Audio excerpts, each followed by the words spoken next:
Сакам да ја запознавам струмичката јавност и воопшто македонската јавност, а особено струмичката, затоа што нели црквата Свети 15, односно стариот манастир се наоѓа на местото каде што пострадале 15 маченици. И тоа е едно место, една точка за сите струмичани, кај што нели најголемата љубов тука е истурат на 11 декември и секогаш кај да појдат, прво Свети 15 име на ум, па после дали ќе се во Австралија, дали ќе се во Америка, кај да се, тука име мислата. Сакам да кажам дека, значи, втора црква во строгиот атеизам, во македонскиот или воопшто поранешен југословенски атеизам, втора црква со дозвола е направена прво Скопската, па после е Струмичката. Односно, прво е Струмичката направена 702, па после Скопската се доправи, бидејќи таа е поголем објект. Тоа сакам да кажам дека желбата, силната љубов на христијаните од Струмица во тие 70 години беше многу јака, силна и покрај тоа што беше атеизам. Дури вечерта луѓето доаѓаа, ги знам председателите, со своите жени доаѓаа надвечер околу 11 саато да си дојдат на црква. Само и само да не го остават Свети 15. Не поминато, не видено. Како и да е, малку се расплинува.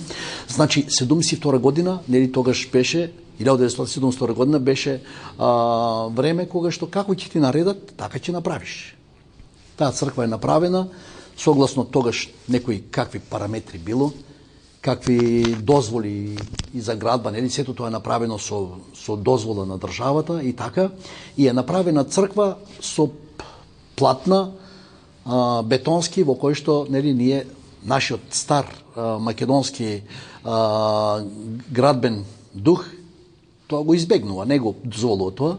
Затоа, сите што разбират од архитектура, сите што разбират од македонско црковно градежништво, а особено пак нашите помлади ентузијасти, начело со нашиот именентен професор Грчев Кокан, он ни даде, не запоја со неговата убава желба за тоа нешто да се дотера до крај, односно да се промени ликот на барем надворешниот лик на Свети 15, да изгледа на стар македонски православен дух, односно манастир.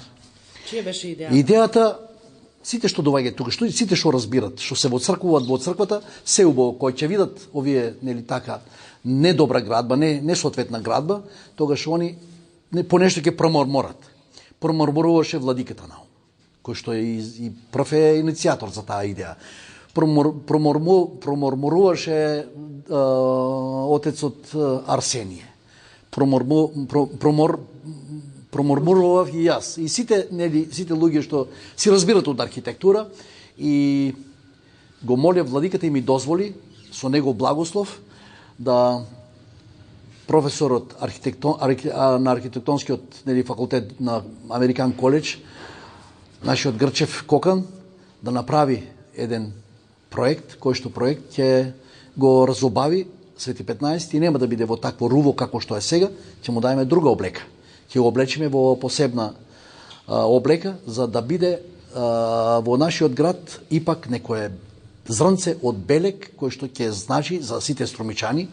Инаку, црквата е запазена крстовидниот облик, меѓутоа, значи црквата е лагја, односно брод за спасение, на кој што треба сите да се фаќаме и да патуваме кон спасителниот последен, нели, брег. И така да, сето тоа сега со новото, мислам, решение на архитектот, односно на професорот Кокан, тоа сето се приближно донесува до вистинската наша желба и така да верувам дека ќе го сето тоа створиме, за кое што он побово ќе ви објасни, бидејќи он ипак е стручнак за таа и проблем. Он знае, а и тоа не му лежи. Ме интересира дали останува градбата потполно иста или пак ќе има моменти каде што ќе има отфрлање на дел од зидови. Нешто ќе се отфрла, нешто ќе се дополне и ќе биде како што биле од средновековните манастири. Нешто ќе биде чудно, кога ќе дојде тука човек да каже, јас се наоѓам во стар објект, а всушност нема да е стар објект, ќе е нов објект, оплеменет, и искинџорен, како да кажам, пострумички, направен како што треба да биде. Само на внатрешниот дел ќе се работи? И внатрешниот дел, некои контури од внатрешниот дел ќе се одземат, за да биде црквата да биде функционална, односно литургиски подготвена за таа наша мисија, таа наша цел, која што се стараме секојдневно, служејќи света литургија, да го исполнуваме заветот на нашите дедовци и на нашите прадедовци. Имате веќе благослов, се надеваме дека во најскоро време ќе се отпочне со реконструкција. Кога се надевам првите пролетни денови, сега непосредно после март, февруар, вториот дел од втората декада од февруар, верувам дека ќе биде изготвен генералниот план и ќе биде почнато. Не се сомневам јас во архитектот, во професорот наш, а и не сомневам во нашите градители. Тие, уште, особено па зимата, кога немат работа, уште ќе бидат посилни. Така. И ме интересира финансиите од каде? Финансиите исклучиво црквата и донатори. Донатори, знам дека ќе имаме донатори и еве и користам прилика да им кажам сите што имат обврска душевна да си дојдат да си дадат пари. Од секоја врејка цименту што ќе дадат ќе биде од неговите раце земена право вградена. Нема имитации на, мислам, и подмолности. Се тоа ќе биде тука укомпонирано. Па знаете вие, Свети 15 за 5-6 години што стана. Тоа беше едно така, мислам, нели, застарено моделче. Сега е веќе Свети 15. Мислам дека се качи на многу стапала. И кој што сака нека зборува. Навистина тие што градат, нели, они имат и проблеми. Прават можеби грешки. Арнама повеќе прават добри работи отколку лоши работи. Кога сумичани може да очекуваат финален момент? Се надевам за идната година за Свети 15, за празникот, мислам дека 2/3 ќе бидат завршени.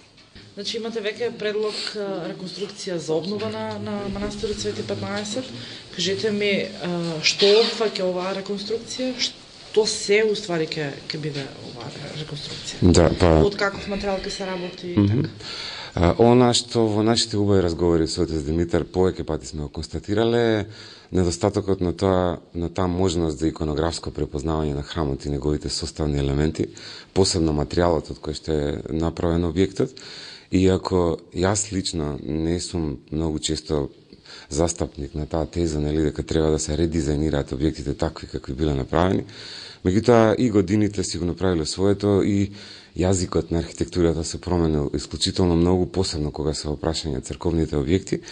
Така да се најдовме во тие разговори некако засегнати со таа потреба нешто да се направи за да просто се возобнови духот на храмот на еден одреден начин, да тој стане место за препознавање, да неговата просторна присутност всушност значи пак некакво негово и материјално присуство во овој простор кај што се наоѓа, нели, од секогаш.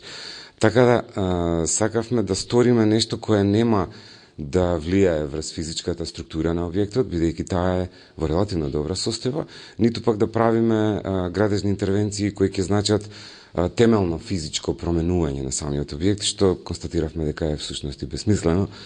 И затоа јас се обидов низ една исклучително суптилна постапка на проектирање, да ги утврдам оние позиции кои реално можат да бидат редизајнирани по пат на облагање на надворешната фасада на самиот објект и враќање и на основата и на изгледите на објектот во границите на таа иконографски оправдана геометрија која што храмот мора да ја содржи во себе, некои правила кои што малкумина и ги знаат и се бават со нив, меѓутоа јас тоа некако нели сум го осознал низ работа, низ пракса, низ работа. Се работи за потребата фасадата да се обработи, односно да се обложи со травертинска облога, на користејќи традиционален материјал, но користејќи го во еден современ манир, со кој ќе се постигнат форми кои што произлегуваат, односно се директно инспирирани од нашето традиционално градителство. Тие форми се прилагодени кон постоечката градежна архитектонска структура на објектот и се дизајнирани на таков начин да возможат несметано практично целосно реконструирање на фасадата, замена на одредени пропаднати делови и промена во функционална смисла, меѓутоа се со, да ги наречеме, бенигни акции на адаптација и визуелна некако, нели, визуелна адаптација на објектот кон неговата околина. Свесни за тоа дека тој треба и да изгледа освен што значи, мислам дека со ваквата архитектонска форма, со враќањето на тие елементи во архитектурата на објектот, ќе се постигне една градска свеченост на присуството на овој објект во овој простор, бидејќи сите сме свесни, нели, и за неговото значење, со должна почит и кон проектантското и кон градбеното дело на тие што, нели, воопшто и го поставиле храмот далечните 70 години. Се обидуваме да ја надградиме нивната филозофија, не да го урнеме храмот за да го изградаме повторно, туку и во нашето однесување да внесеме исто толку традиционализам за каков сме свесни дека постоел и порано. А тоа е надградба, доработка, стилска адаптација, модификација, се со намера да му се одговори на духот на ова ново време.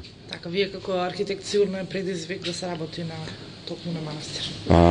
За мене предизвикот да се работи на црковната архитектура е одамна пракса, бидејќи како човек кој што својот прв проект за соборен храм го направи токму со изборот на локација на црква во Струмица, на местото каде што денеска се уште стои недоизградениот православен соборен храм. Првиот проект за тој простор го направив исто така јас. Сум направил досега многу проекти за други такви сакрални објекти и научно-истражувачкиот дел од мојата работа бил концентриран на црковното градителство, така да многу одговорно можам да тврдам дека не само што предизвик, туку е и некаква судбинска предодреденост човек да се обидува постојано да му одговара на тој проблем низ собственото животно искуство. Мислам дека овој миг е токму таков.